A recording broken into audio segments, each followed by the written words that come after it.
Mr. President. The senator from Texas. Mr. President, I want to take just a few moments to go back to March of this year. After a very tough year fighting COVID-19, the American people had many reasons to be optimistic about the future. Millions of people were being vaccinated every day. The winter surge was fading away and travel was slowly ramping up. Families were able to get back together who hadn't seen their loved ones, particularly those who were the most vulnerable to the virus. People were able to visit face-to-face and resume their lives, gradually discovering what I'll call the new normal. We knew the war against the virus was not over, but our communities were well-resourced to keep up the fight thanks to the 5 bipartisan bills that were signed into law in 2020. Yes, it's true. Just last year, we passed 5 bipartisan relief bills with broad bipartisan support, in some cases unanimous support. My, how quickly things changed. After President Biden was sworn into office, our friends on the other side of the aisle began to view things quite differently. Where Republicans saw progress, Democrats saw, as one House member put it, a tremendous opportunity to restructure things to fit their vision. Democrats tried to capitalize on the pandemic to check items off their liberal wish list. They crafted a nearly $2 trillion bill that included some of the far left's highest priorities and tried to brand it as pandemic relief. Backdoor funding for Planned Parenthood, a blank check for mismanaged union pension funds, money for climate justice, whatever that is. Less than 10% of the money for COVID-19 was directly related to the pandemic, and less than 1% was supported vaccination efforts. In addition to being wasteful and irresponsible, this level of spending has brought with it serious risks. Leading economists who are Democrats, like Larry Summers, Steve Rattner, they warned this level of spending could trigger inflation. Most of the young people who were not alive during the 70s, during the tremendous inflation in the country, have never experienced anything like that, or even like what we're experiencing today.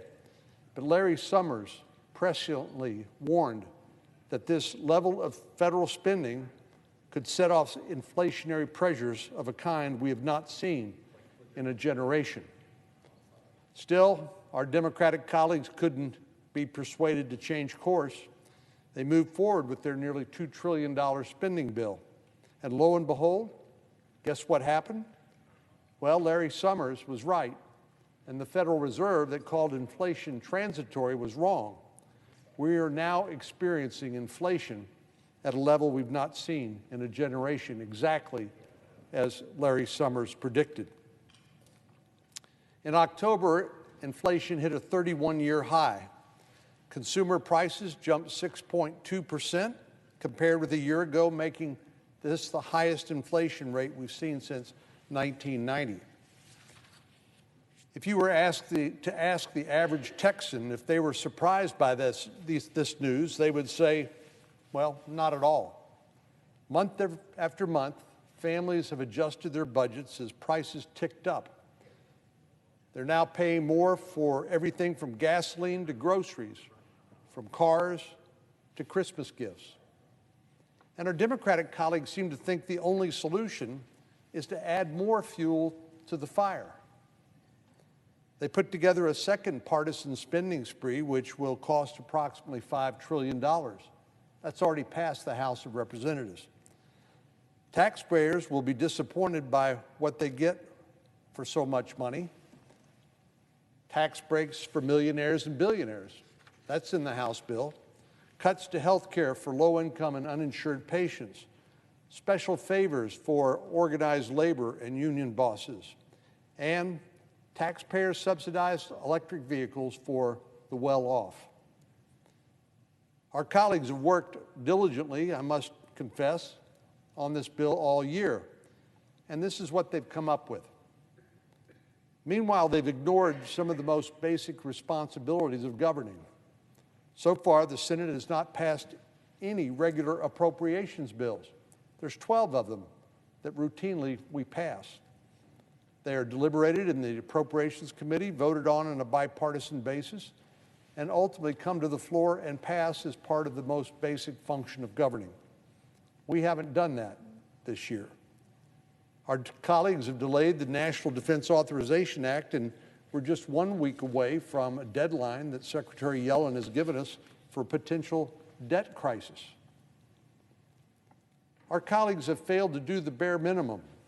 Why on earth are they pouring every ounce of their time and energy into this damaging partisan spending spree when they can't even cover the fundamentals of governing? One thing's for sure, it's not because of a lack of opportunities to advance bipartisan legislation. In fact, over the last year, I've been proud to work with a number of our Democratic colleagues on legislation to address some of our biggest challenges.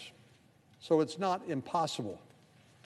For example, Senator Warner, the senator from Virginia, and I have partnered on the CHIPS for America Act, which became law earlier this year. And now we're working together to provide the funds to fund the programs that the bill created. Then there's Senator Sinema, the senior senator from Arizona. She and I teamed up on legislation to deal with the crisis, the humanitarian crisis and security crisis at our border, and to make sure that migrants are treated fairly and humanely. Senator Padilla, the junior senator from California, and I have worked together on legislation to make big investments in infrastructure projects across the country without increasing the deficit by a dime. Earlier this year, state and local governments received huge sums of COVID-19 relief money, more than they could use. And they found themselves with more cash than they did eligible expenses.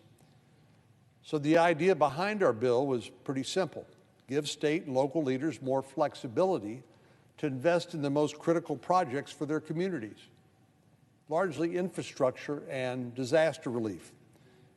In some places, this still means pandemic-related expenses.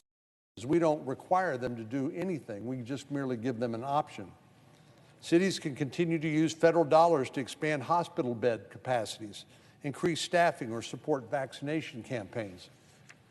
The flexibility granted by this bill wouldn't interfere with any plans to bolster the fight against the virus. It simply gives states and local governments the ability to invest excess funding in infrastructure projects. Constructing bridges, extending railways, modernizing ports, expanding broadband. This particular bill includes a long list of qualifying expenses. State and local leaders know their communities best, and they should be able to use excess COVID-19 relief funds in a way that makes the most sense for their state and their community. Senator Padilla and I were happy to work with our colleagues on both sides of the aisle to make changes to the bill to gain bipartisan support. We added additional qualifying infrastructure projects to ensure unique but no less important infrastructure projects in some states were eligible.